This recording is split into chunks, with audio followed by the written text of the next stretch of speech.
Bonjour mesdames et messieurs, bienvenue pour cette nouvelle conférence des Sentiers philosophiques sur le thème de la philosophie politique qui était le thème de cette saison 2019-2020. Ce cycle des Sentiers philosophiques se termine aujourd'hui. Évidemment, cette saison a été un peu perturbée par la crise sanitaire et aujourd'hui, comme pour notre rencontre du 30 mai dernier, c'est un rendez-vous numérique que vous êtes conviés. Et tout au long de cette présentation, vous pouvez m'adresser vos questions ou vos commentaires qui me seront retransmis par les assistants qui sont devant moi. Et puis on essaiera comme ça d'organiser un débat à la suite de mon propos. Alors un débat évidemment que j'aurais aimé avoir en direct avec vous, tant le thème philosophique abordé aujourd'hui, la notion de guerre juste a-t-elle un sens? C'est un thème qui porte plus de questions que de réponses et ça aurait été intéressant de pouvoir en débattre en direct.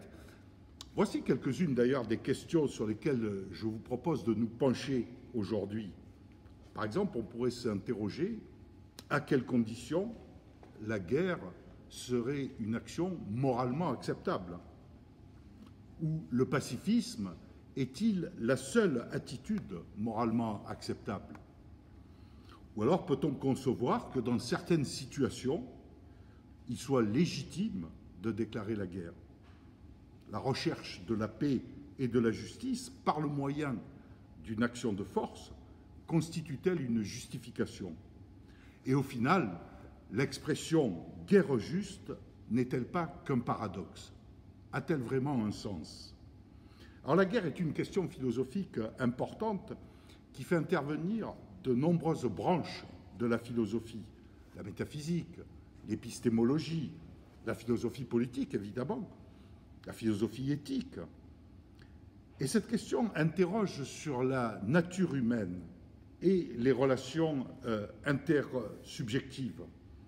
De tout temps, le guerrier a été associé à un homme héroïque, vertueux, courageux, viril, et cette représentation est encore fortement ancrée dans la culture populaire. Et de fait, la guerre est une constante dans l'histoire humaine. C'est même une pure invention humaine. Les animaux ne connaissent pas la guerre. Mais c'est aussi une situation extrême que les communautés politiques s'efforcent d'éviter. C'est pourquoi la philosophie de la guerre traite de tous les aspects afférents au conflit institutionnel et pose en premier lieu la question suivante. La guerre est-elle consubstantielle à la nature humaine? Alors vous vous souvenez qu'en janvier, on avait parlé de Thomas Hobbes, et justement, c'est ce que pense Thomas Hobbes lorsque dans son Léviathan, il définit l'état de nature comme une guerre de chacun contre chacun. Bellum omnium contra omnes, nous dit-il. Ou encore, quand dans son ouvrage Décivé du citoyen, il emprunte à l'auteur comique latin Plaute la formule que tout le monde connaît, homini lupus, homo homini lupus est, je vais y arriver, l'homme est un loup pour l'homme, autrement dit, l'homme est le pire ennemi de son semblable. Et à l'inverse, Rousseau, en faisant de la guerre une doctrine, une donnée du rapport politique, c'est-à-dire non inscrite dans la nature humaine et non inscrite dans l'état de nature, eh bien Rousseau se démarque de Hobbes sur ce point fondamental. Tout comme d'ailleurs il se démarque de Kant, d'ailleurs, pour lequel l'état de guerre est identifiable à l'état de nature. Mais alors, si les hommes ne sont pas naturellement guerriers, si la guerre ne fait pas partie de l'état de nature, si la guerre naît de l'état social, comme l'affirme Rousseau, se pose la question de la moralité de la guerre. La guerre est-elle moralement justifiable? Et aussi loin que l'on puisse reculer dans l'histoire, il semble que les guerres ont toujours fait l'objet de justifications de nature morale. Mais dans des circonstances exceptionnelles comme les guerres, la notion même de morale a-t-elle encore un sens? La morale est faite pour des circonstances ordinaires et non pour des situations d'urgence ou des situations exceptionnelles comme les guerres.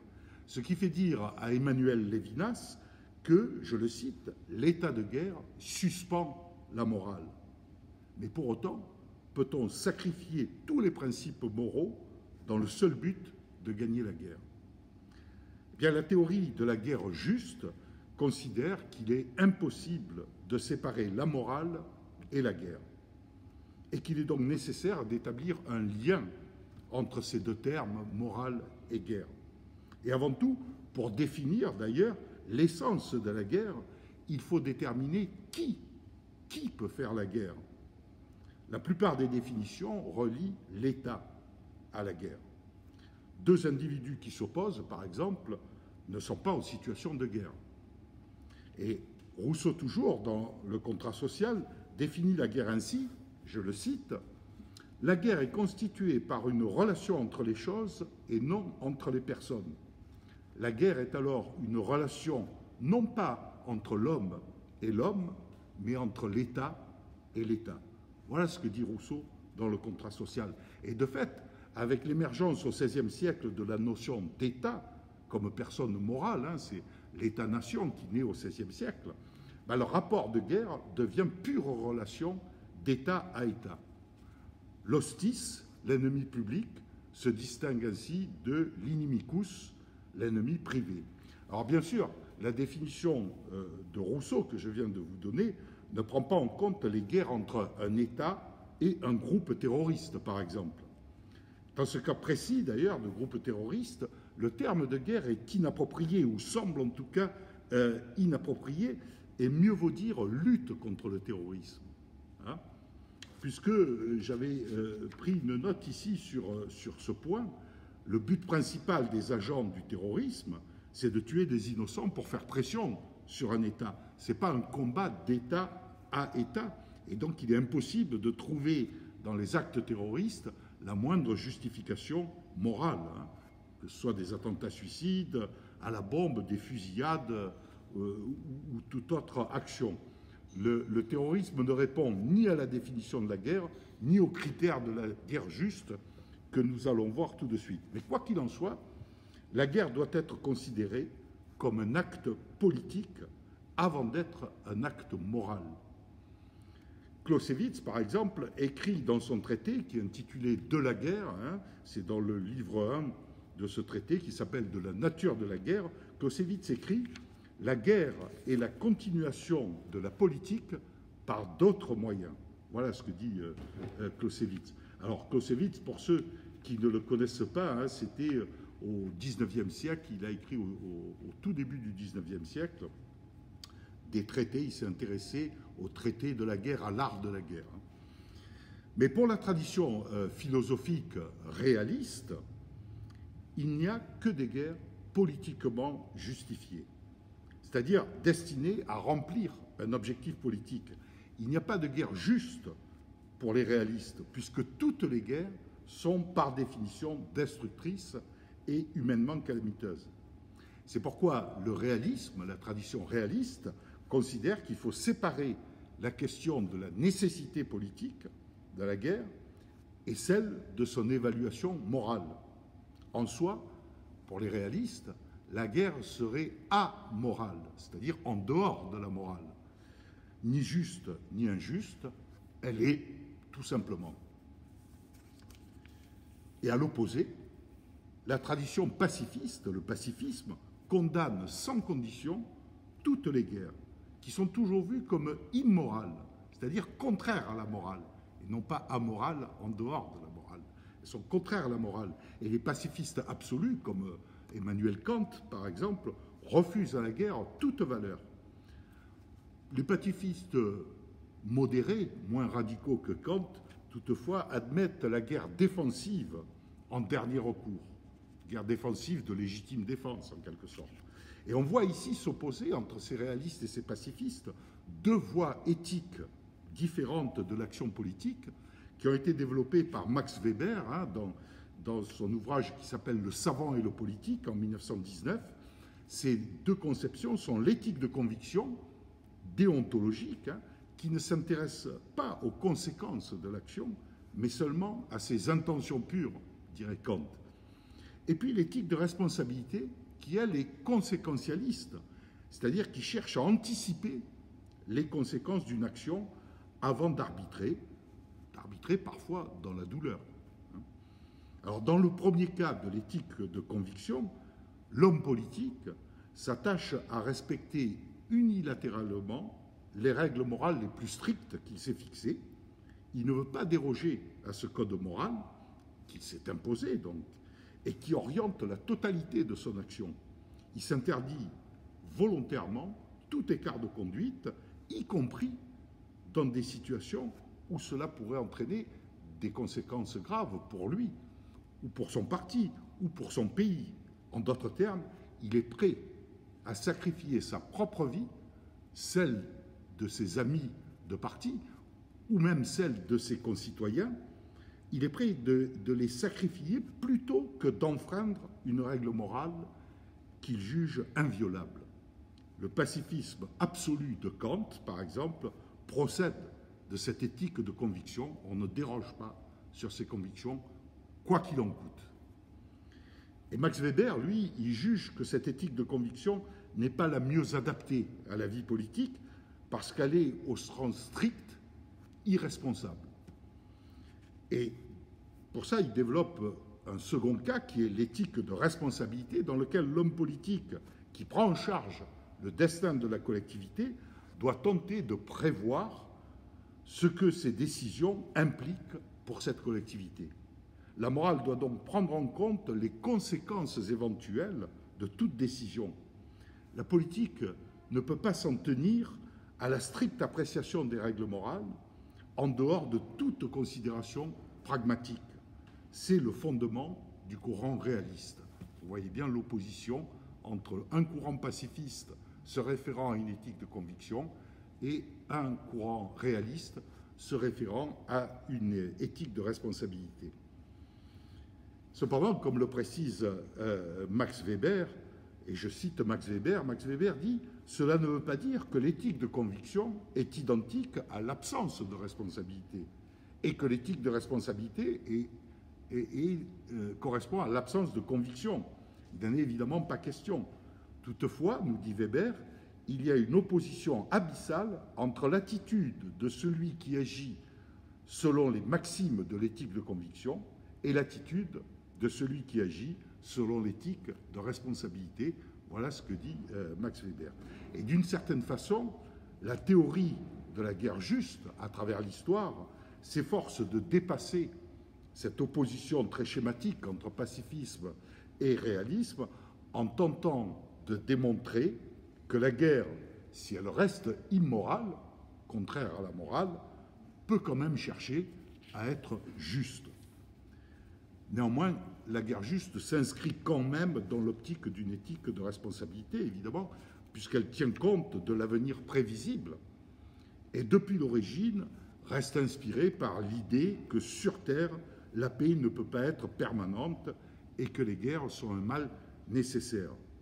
En conséquence, penser la guerre juste, c'est s'interroger sur les traditions qui fondent les conceptions éthiques et juridiques de l'action militaire, et c'est aussi réfléchir sur les motifs qui orientent ces conceptions. La doctrine de la guerre juste représente d'abord une tentative de considérer la guerre comme une voie de droit, une voie juridique, comme moyen en vue d'une fin. Cette fin, c'est le rétablissement du droit et de la paix. Même s'il paraît un peu absurde de prétendre justifier la guerre au nom de la paix et de l'identifier à une procédure pénale ou même judiciaire. Mais ce rapport guerre-paix est déjà théorisé par Platon dans les lois et par Aristote, par exemple, dans les politiques, où Aristote nous dit « la guerre doit être choisie en vue de la paix ». On voit bien là que la guerre sert à rétablir la paix. Et plus tard, saint Augustin, au IVe siècle, pose que la guerre juste est un moyen d'obtenir la paix, conçue comme tranquillité dans l'ordre, et donc la guerre se justifie par la paix qu'elle est censée ou qu'elle doit instaurer. La paix est la seule fin légitime de la guerre, nous dit saint Augustin. Puis au Moyen-Âge, Thomas d'Aquin, lui, il a une conception chrétienne de la lutte du bien contre le mal, Thomas d'Aquin, et il va plus loin en affirmant qu'une guerre est juste si sa cause est juste et qu'elle poursuit le bien. Bien au sens chrétien du terme, c'est Thomas d'Aquin. Mais on voit bien que toutes ces conceptions révèlent un paradoxe. C'est que pour atteindre la paix, il serait nécessaire de passer par la guerre. Et il ne semble pas possible, dans la cité terrestre, d'atteindre la paix autrement.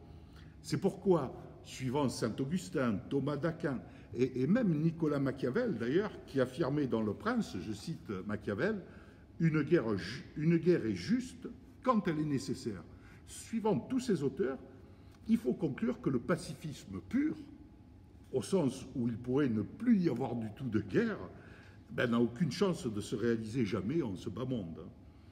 Et devant cette impossibilité d'éradication totale de la guerre, il s'agit alors de l'encadrer, et d'encadrer concrètement, et donc de limiter l'usage de la force au regard de critères précis qui justifient à la fois l'entrée en guerre, les critères d'entrée en guerre, c'est ce qu'on appelle le jus ad bellum, c'est-à-dire le droit à faire la guerre, et la manière de la conduire, cette guerre, c'est le jus in bello, c'est-à-dire le droit dans la guerre. Droit à faire la guerre, et puis, une fois qu'elle est déclenchée, le droit dans la guerre. Comment est-ce qu'on conduit cette guerre? Et au tout début du XVIIe siècle, Grotius, alors Grotius, c'est un philosophe qui s'est intéressé et qui est le premier philosophe politique à s'interroger vraiment sur la guerre au XVIIe siècle. C'est l'un des premiers à avoir tenté de définir et de systématiser la notion de guerre juste en soumettant la guerre au droit.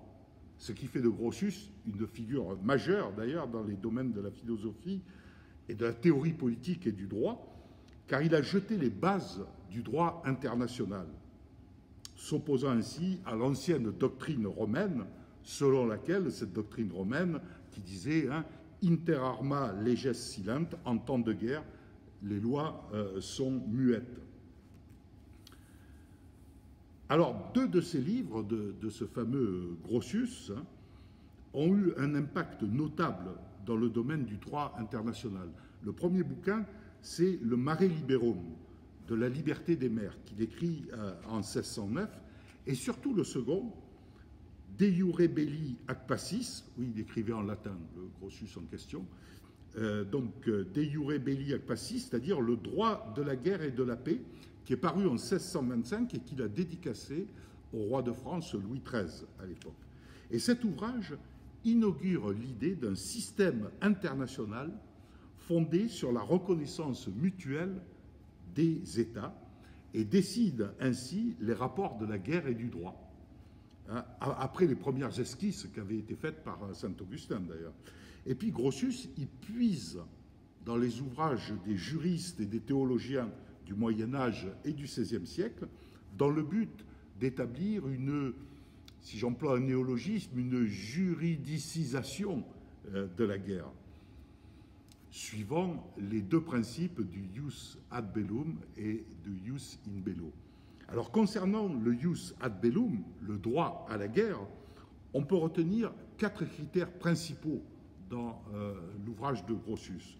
Le premier critère qui est invoqué, c'est celui de l'autorité légitime. C'est-à-dire une guerre est juste quand elle est déclarée par l'autorité légitime d'une communauté politique. C'est-à-dire l'autorité légitime, c'est le prince, l'État ou le souverain qui seraient les seules autorités légitimes d'une communauté politique. Alors, la déclaration de guerre, par exemple, a justement pour fonction de certifier que c'est bien une autorité légitime qui déclare la guerre. Hein. Et le terme problématique ici, c'est légitime. Parce que qu'est-ce que c'est une autorité légitime, hein? Pour nous, aujourd'hui, on considère que c'est un état de droit. Donc l'état de droit est légitime et c'est le seul légitime à déclarer la guerre, suivant ce premier critère de Grotius de l'autorité légitime. Le second critère, c'est celui de la cause juste, que saint Augustin désignait déjà comme intentio recta, c'est-à-dire l'intention droite. Entre-t-on en guerre pour de bonnes raisons?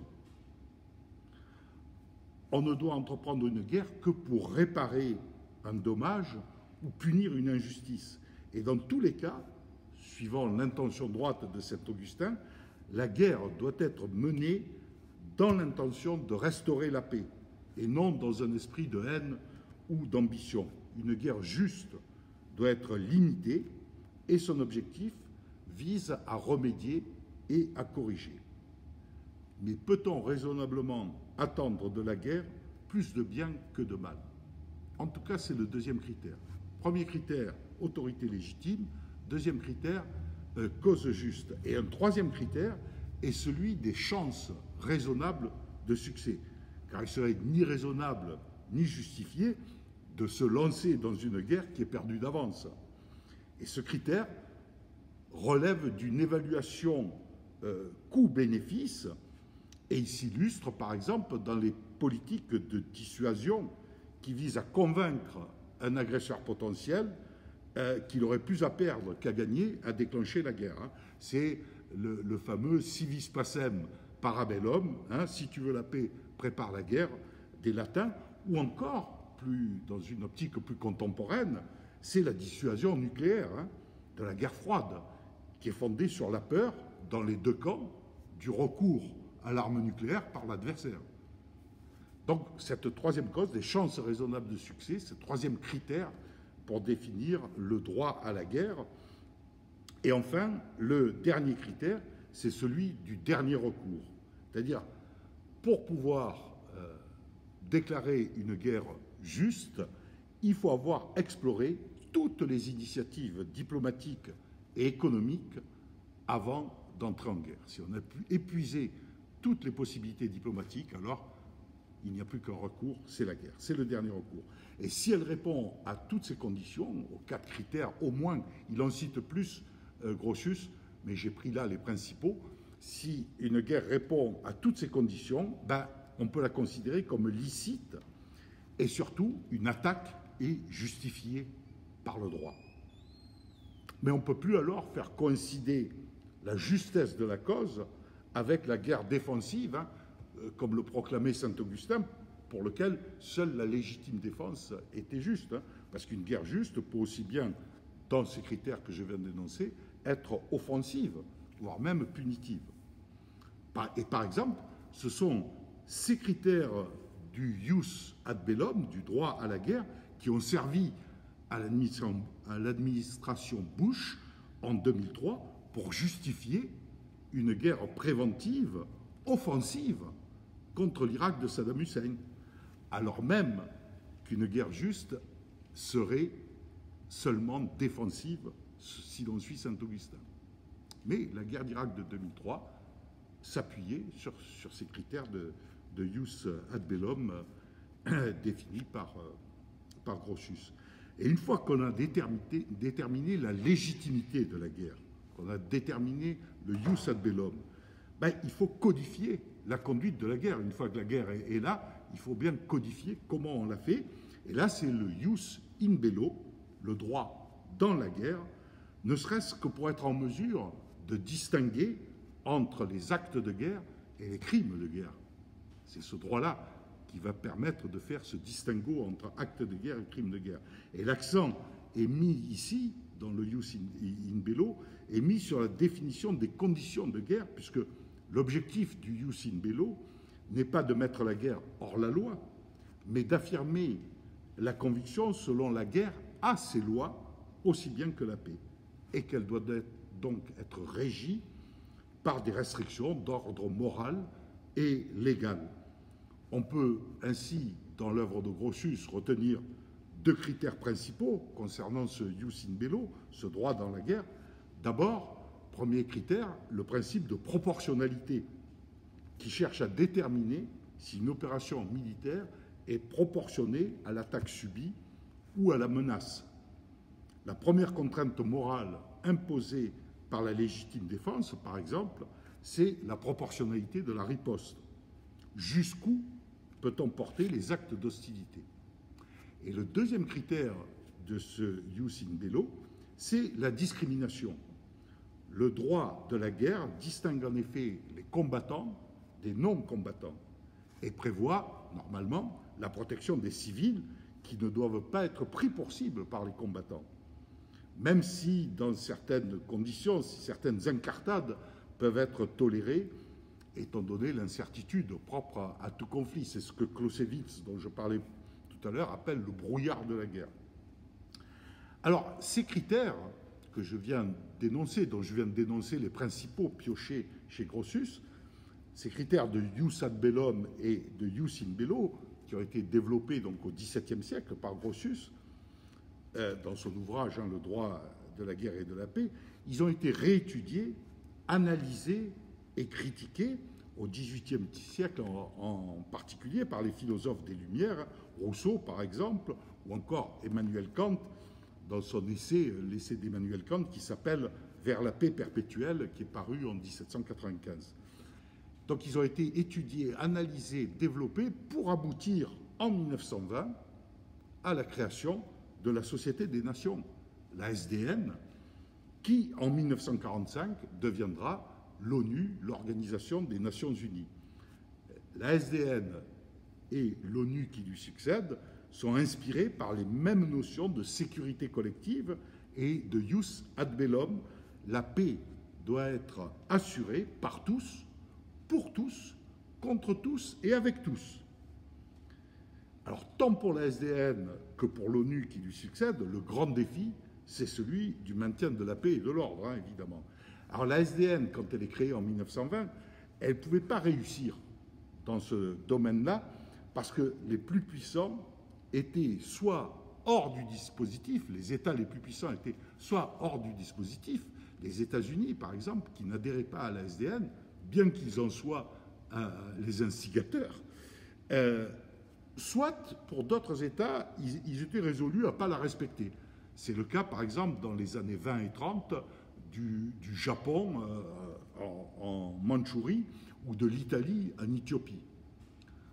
Donc c'était difficile pour la SDN de remplir ses objectifs avec des États qui soit n'adhéraient pas, soit se moquaient un peu de ce que disait la SDN. L'ONU, c'est un petit peu différent parce qu'elle dispose d'une structure qui lui donne cohérence et légitimité dans ses prises de décision, c'est le Conseil de sécurité de l'ONU. Alors pour ceux qui ne connaîtraient pas bien cet organisme dépendant de l'ONU, le Conseil de sécurité de l'ONU, il est constitué par 15 États. Il y a 5 États membres permanents, c'est-à-dire qu'eux, ils sont à vie. Ces 5 États membres permanents du Conseil de sécurité, ce sont les États-Unis, la France, le Royaume-Uni, la Chine et la Russie. Et puis 10 autres États qui tournent, qui sont renouvelés tous les ans. Hein, tous les ans, on élit 10 autres États qui font partie du Conseil de sécurité de l'ONU. Alors, je ne sais pas s'ils sont renouvelés en totalité ou s'ils sont renouvelés par tiers, je ne m'en rappelle plus. Mais enfin, l'important, c'est de savoir que le Conseil de sécurité est composé de 15 États, 5 permanents, 5 membres permanents et 10 membres tournants. Mais ça n'empêche pas que l'application du jus ad bellum, hein, du droit à la guerre, il n'est pas totalement ni vraiment réglé, car au stade actuel, les États restent quand même souverains et maîtres de la force armée. Et rien ne peut être entrepris en dehors des États, qui sont membres ou pas d'ailleurs du Conseil de sécurité. Quant au jus in bello, le droit dans la guerre, lui, il est régi par les conventions de Genève, dont la première date de 1864 et avait pour objet à l'origine la volonté d'améliorer le sort des blessés sur les champs de bataille. Hein. Et d'ailleurs, ça a été constitué en même temps que la création de la Croix-Rouge par Henri Dunant. Donc les deux ont à peu près des objectifs parallèles ou similaires. Et de nos jours, ces conventions de Genève sont des traités internationaux qui dictent donc les règles de conduite à adopter en période de conflit armé, notamment pour la protection des civils et des membres de l'aide humanitaire, hein, protection des blessés aussi, ou encore des prisonniers de guerre. Alors on a vu que c'est un petit peu difficile. Ces conventions de Genève, elles sont chargées de veiller, mais elles n'ont pas réellement de moyens de sanction ou de rétorsion. Et on l'a vu, là encore, si on reprend le conflit Irak dont je parlais tout à l'heure, hein, déclenché par l'administration américaine en 2003, elle a débouché après sur le centre de Guantanamo, hein, dont vous avez tous entendu parler, qui est un centre de prisonniers, mais dont aucun organisme international n'était capable d'aller voir ce qui se passait si les prisonniers étaient traités conformément à la Convention de Genève, aux Conventions de Genève, etc. Voilà donc les structures qui gèrent ou qui veillent au droit à la guerre et au droit dans la guerre.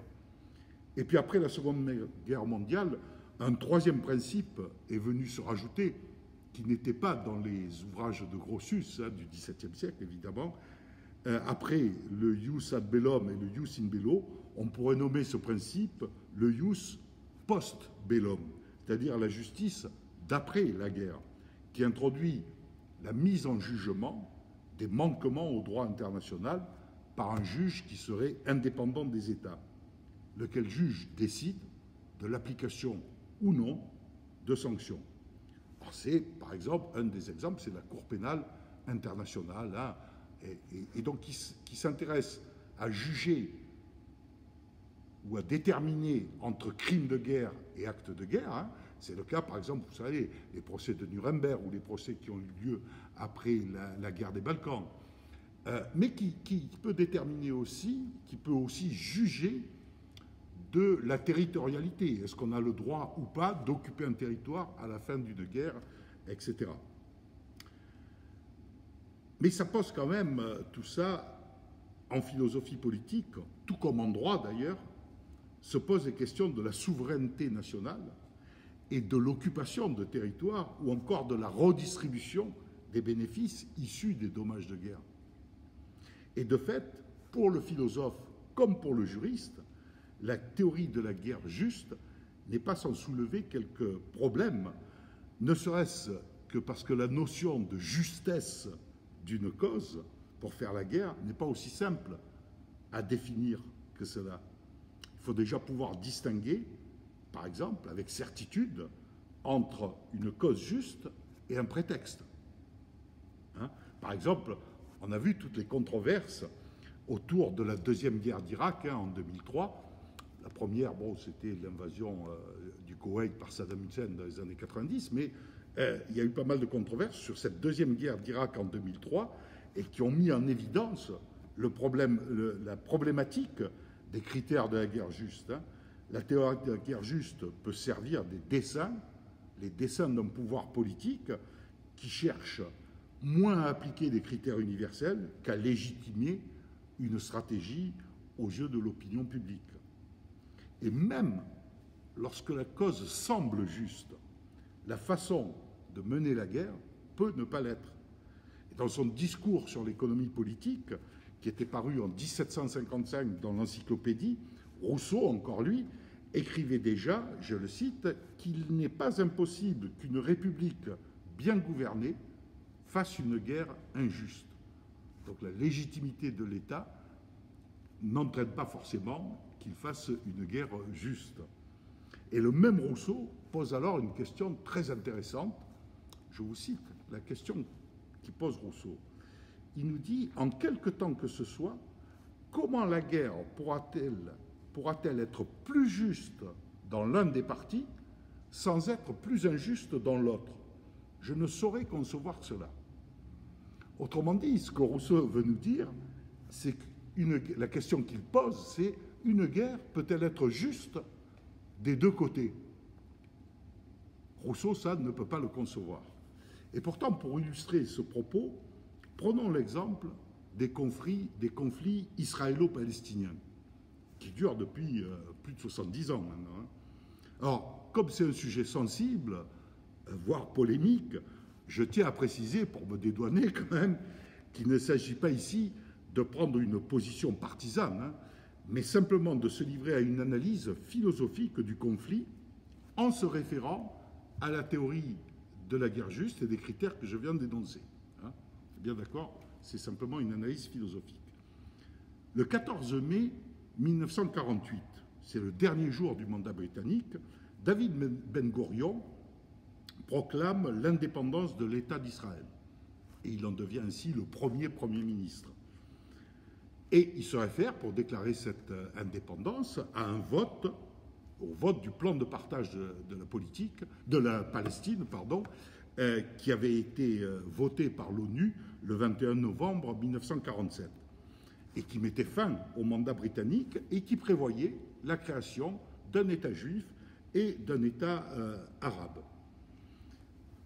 Et les pays, le jour de cette déclaration de Ben Gourion, qui déclare l'indépendance, conformément à ce qu'avait décidé l'ONU, les pays arabes voisins, soutenus par la Ligue arabe, lui déclarent immédiatement la guerre.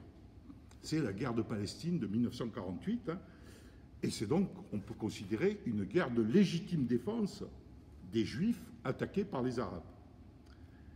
Mais ce n'est pas, semble-t-il, une guerre juste, telle que définit la doctrine, parce que le territoire palestinien sous mandat britannique a été donné à l'État juif, à l'État d'Israël, par une autorité internationale, l'ONU, dont l'autorité légitime n'était pas reconnue comme telle par la Ligue arabe et les États arabes.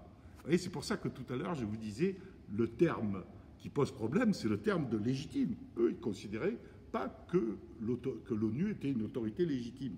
Et en plus, je dirais, la motivation de créer un État juif sur la terre des ancêtres, juifs, soulève le problème, un problème délicat également, qui est celui de la restitution de territoire. Est-ce qu'il s'agissait d'une restitution de territoire? De quelle restitution il s'agissait? Où étaient les droits de propriété? Sinon dans des livres religieux, mais le juriste, lui... Donc vous voyez que de ce fait, la division du territoire, elle n'a pas été acceptée par les Arabes, et les deux camps, pouvaient avancer la notion de guerre juste. Les uns au nom d'une guerre défensive, c'est Israël qui disait « mais moi, je me défends, je suis attaqué », et les autres au nom d'une violation de territoire, en disant « ah, mais attendez, vous vous mettez sur un territoire qui n'est pas à vous ». Donc les deux, suivant les critères, pouvaient revendiquer que leur guerre était juste. Contrairement à ce que dit Rousseau, où dans un cas, il y a toujours un juste, un injuste, là, on peut... En tout cas, si ce n'était pas injuste, pour le côté de restitution de territoire, c'était en tout cas mal justifié par l'ONU. Ils auraient dû être un petit peu plus précis sur ce point-là. Et toujours, suivant ces critères que je viens d'évoquer de la guerre juste, le caractère juste des autres guerres qui suivent dans ce conflit israélo-palestinien, ce caractère juste est discutable aussi. En 1956, par exemple, c'est l'affaire du canal de Suez, le gouvernement israélien est allié à la France et au Royaume-Uni et ils attaquent de manière préventive, c'est-à-dire sans qu'il y ait eu attaque de l'autre côté, ils attaquent les Égyptiens de manière préventive sur l'affaire du canal de Suez. Alors pourquoi ils attaquent? C'est parce que le président Nasser, à l'époque, avait décidé de bloquer le canal de Suez, qui en fait, il est sur son territoire, donc il considère qu'il fait ce qu'il veut avec ce canal de Suez. Et donc ça déclenche la guerre. Mais comme pour l'Irak en 2003, est-ce qu'on peut considérer comme juste ou même comme légitime une attaque préventive qui, par définition, ne répond pas à une agression, et dont la justification ressemble plus à un prétexte qu'à une cause juste? Parce que pourquoi le Royaume-Uni et la France se sont alliés? C'est parce qu'ils avaient des intérêts dans le canal de Suez Alors la France, en disant oui, mais nous on a des actionnaires, puisque c'est nous qui l'avons construit, donc on est actionnaires. Les Anglais disaient ah ben oui, mais avant c'était on gérait, puisque c'était un mandat britannique, et puis c'était des intérêts économiques, parce que c'était la voie du pétrole. Hein, au lieu de faire tout le tour de l'Afrique, c'est quand même plus court de passer par le canal de Suez. Donc ça, c'était la justification des Français et des Anglais. La justification des Israéliens, alors, il y en a deux. Il y a celle qui est masquée. La justification masquée, c'est que ça les privait d'un accès à la mer. Ça privait Israël d'un accès facile à la mer, l'utilisation du canal de Suez. Et ce qu'ils ont mis en avant, c'est de dire ah oui, mais il y a des fédayines qui ont commis quelques attentats chez nous, donc on suppose qu'ils sont égyptiens, donc on va. Donc vous voyez que est-ce qu'on peut considérer que c'est une guerre juste, dans la mesure déjà où elle est préventive, c'est différent. Et pareil pour la guerre des 6 jours, hein, en 1967, qui oppose Israël à l'Égypte, à la Jordanie et à la Syrie. Cette guerre-là est déclenchée aussi par Israël de manière préventive, à la suite du blocus, encore une fois, non pas du canal de Suez cette fois, mais du détroit de Tiran. Ces pays-là avaient bloqué, interdit aux navires israéliens le détroit de Tiran, et évidemment, ça gênait Israël, encore une fois, pour l'accès à la mer et pour un certain nombre de raisons économiques. Mais ils déclenchent quand même une guerre préventive. Ils n'avaient pas été attaqués par les trois autres. Et alors, ils avaient quand même, le gouvernement israélien avait quand même préalablement annoncé qu'il considérerait cet acte, le blocage du détroit de Tiran, comme un casus belli. Il a dit, si on bloque, pour nous, c'est un cas de guerre. Bon. Mais les résultats, en tout cas, de cette guerre, puisque la guerre a duré que 6 jours, hein, et Israël a gagné cette guerre, mais les résultats, la conséquence, hein, le jus post bellum, ce qui s'est passé après la guerre, ben, c'est qu'Israël en a profité pour occuper des territoires. Et c'est cette occupation de territoire qui influence encore toute la guerre qui continue pendant les 40 années qui suivent. Vous voyez ? Donc ça a des conséquences quand même sur la géopolitique de la région. Alors, en revanche, la guerre du Kippour de 1973, hein, je reste toujours dans ces exemples pour vous montrer que sur un même conflit, parfois les deux sont justes, parfois on peut dire il n'y en a qu'un sur les deux. Et la guerre du Kippour, par exemple, bah, là, pour le coup, c'est une guerre de défense légitime, donc de légitime défense en réponse à une agression. Hein. L'Égypte et la Syrie attaquent Israël par surprise, simultanément en plus, à la fois dans le Sinaï et sur le plateau du Golan, et donc Israël se défend. Donc il s'agit toujours, au regard de la théorie, d'une guerre juste d'Israël, même si l'attaque avait pour objectif la restitution des territoires qui étaient occupés par Israël depuis la guerre d'avant. Vous voyez, c'est un peu compliqué. Mais par contre, et je terminerai là-dessus, parce qu'on ne va pas passer l'après-midi sur les guerres, sur le conflit israélo-palestinien, l'intervention israélienne au Liban en 1982, par exemple, qui a conduit les Israéliens à envahir le sud du Liban et la rive ouest de la Jordanie, et à occuper un territoire qui n'est pas le leur, en menant une politique d'expansion territoriale, ben, dans ce cas-là, et d'après la théorie de la guerre juste, cette guerre est donc injuste. Car l'autorité qui choisit la guerre n'est pas une organisation internationale, hein, c'est l'État d'Israël de son propre chef, sans en demander l'autorisation ou l'avis des instances internationales. Et l'objectif du gouvernement d'Israélien de l'époque, ce n'est pas la paix, mais c'est l'expansion territoriale et aussi la résolution de problèmes de politique interne, parce que ça a arrangé en politique interne le gouvernement d'Israël de l'époque dans ses ambitions. Hein. Et en plus, dans ce cas de la guerre du Liban, on ne fait pas appel aux critères du dernier ressort. Vous savez, le dernier recours dont j'ai parlé tout à l'heure, ben là, on ne fait pas appel puisque il n'y a eu aucune négociation diplomatique avant l'attaque. Alors, tous ces exemples que j'ai cités là, ce n'est pas pour prendre parti, c'est simplement pour montrer que les belligérants, à tour de rôle ou en même temps, revendiquent la légitimité et la justesse de leurs actions guerrières et illustrent ainsi la difficulté pour le philosophe comme pour le politique d'ailleurs, de définir précisément la notion de guerre juste, au regard de la morale, comme au regard du droit. Le droit n'étant pas obligatoirement le juste, d'ailleurs. D'où la difficulté, pour l'arbitre international que constitue l'ONU, de faire respecter en amont ses décisions, c'est difficile, et encore plus, de faire appliquer en aval les éventuelles sanctions prises. Je vais accélérer un petit peu parce que ça fait longtemps que je parle, hein. Et tout ça, ça fait dire à Murray Rothbard, hein, il a écrit un bouquin qui s'appelle L'éthique de la liberté, c'est un philosophe américain, je n'en dis pas plus pour accélérer. Murray Rothbard, il dit ceci, je le cite, « Dans le monde que nous avons, chaque territoire est dominé par un État, et un certain nombre d'États se partagent la surface du monde. Il n'y a cependant pas un super-État qui aurait un monopole de la violence sur le monde entier. Par conséquent, un état d'anarchie prédomine entre les États. » Ce que dit Murray Rothbard, en clair, c'est l'ONU n'est pas un super-État qui commanderait aux autres, et donc c'est l'anarchie. Ils font des résolutions, mais à la limite, on peut s'en moquer. Et en effet, le Conseil de sécurité de l'ONU est à l'heure actuelle la seule instance à pouvoir autoriser ou empêcher l'emploi de la force. Et ça pose un problème, parce qu'il a de nombreux défauts.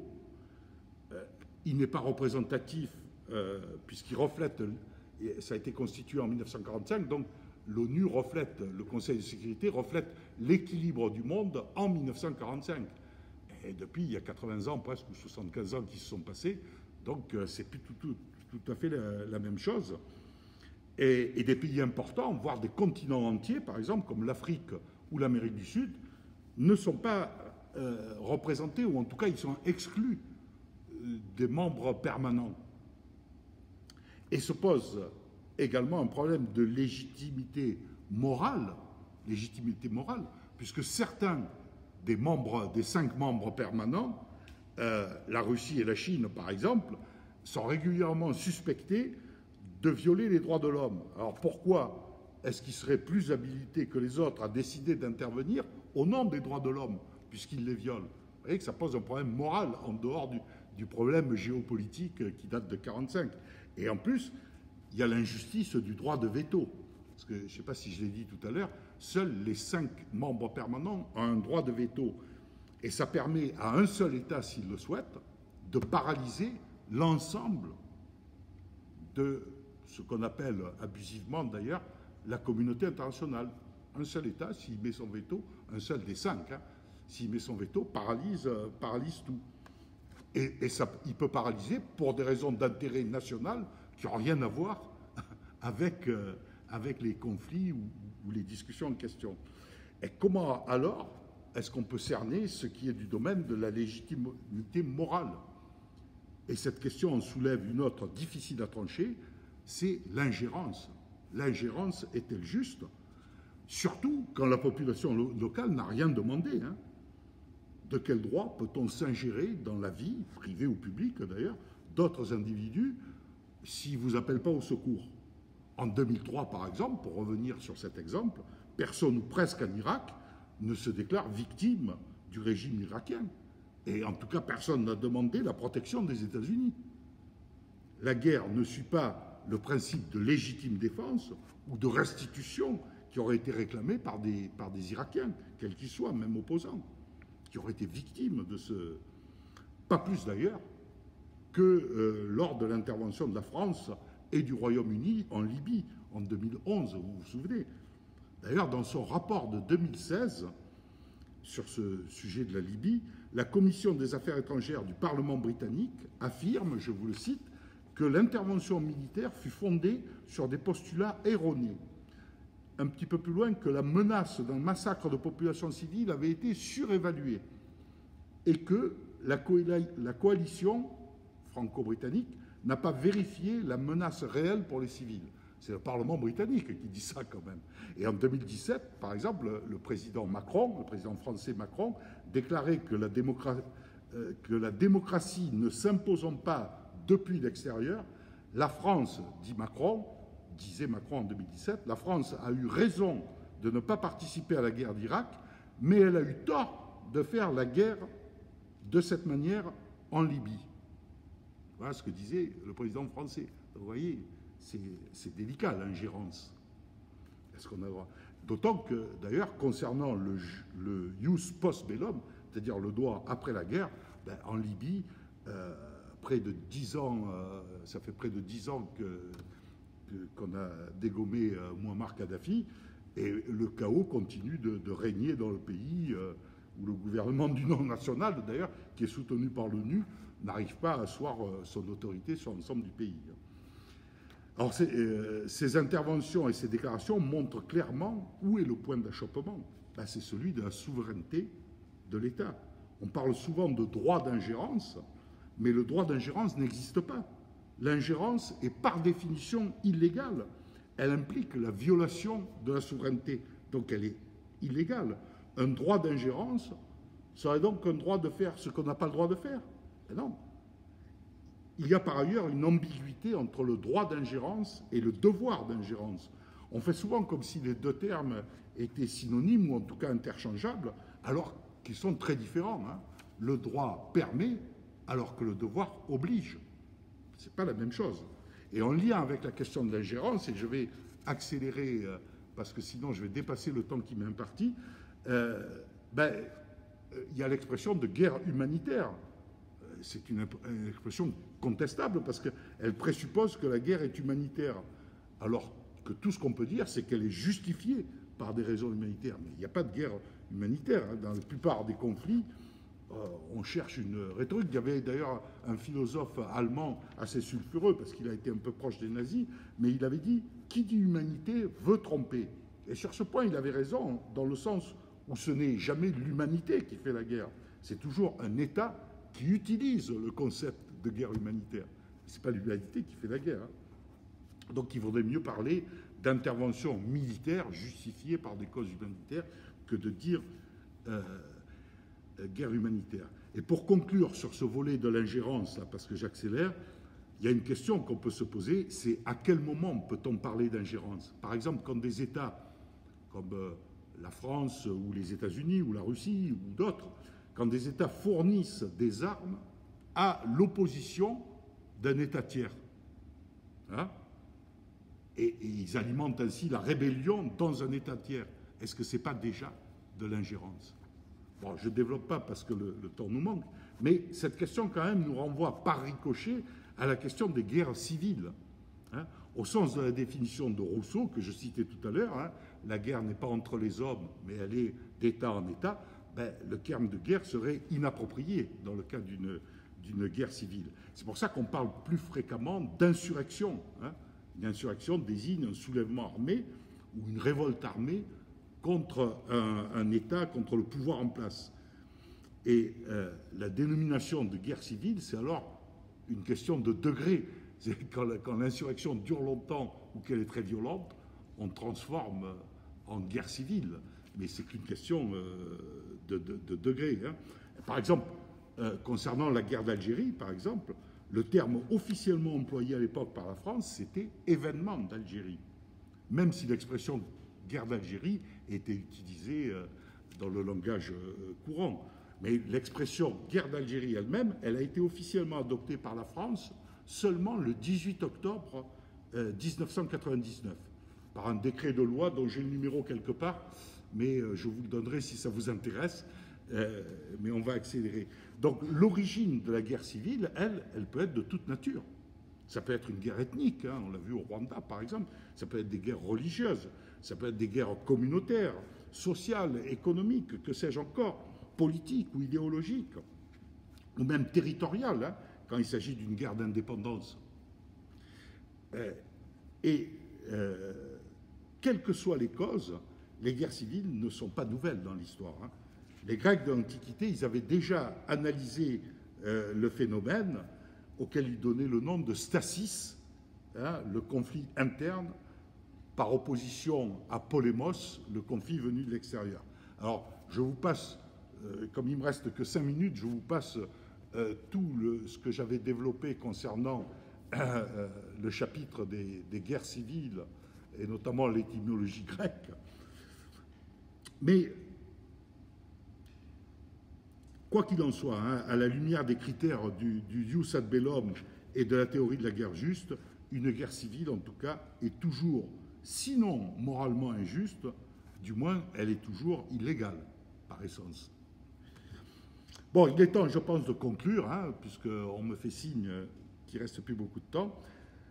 Conclure sans bien sûr avoir traité en détail et en profondeur le sujet. Hein. Vous avez vu que c'est un sujet très vaste, et c'était simplement un survol de la question qui n'est qu'une esquisse, dans laquelle j'ai essayé de ne pas déborder le cadre de la philosophie, pour ne pas empiéter sur le politique ou le partisan.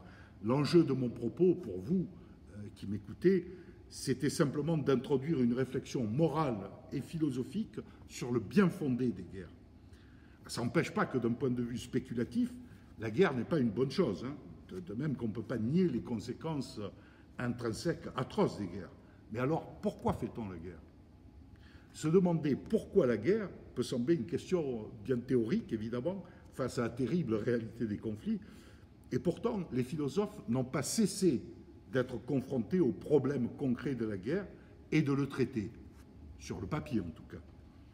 Les philosophes que j'ai cités et d'autres que je n'ai pas eu le temps d'aborder, hein, je pense en particulier à Michael Walzer, un philosophe américain qui a beaucoup écrit sur ce sujet. Ces philosophes ont pensé les justifications de la guerre. À quoi sert-elle? Ils ont pensé ses moyens. Comment faire la guerre? Ses relations, avec qui et contre qui on fait la guerre? Et son envers. Contre quoi se fait-elle? À savoir contre la paix. Et nous donne des pistes de réflexion à creuser, qu'on va creuser, que je vous demande de creuser.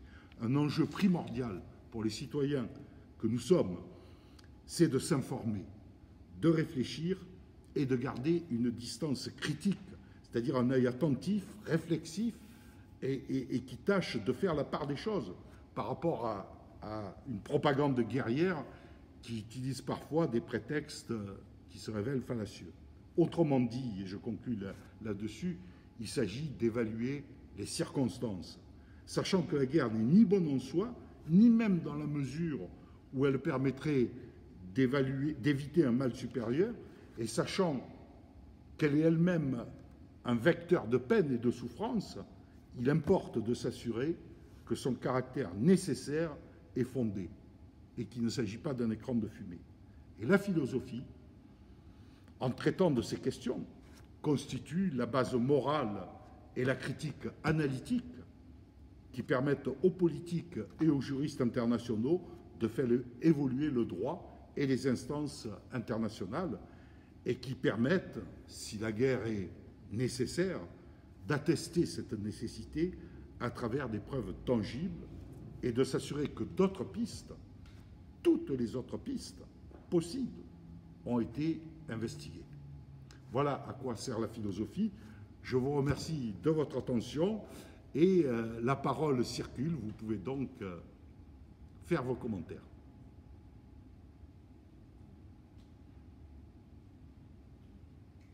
C'est pas terminé?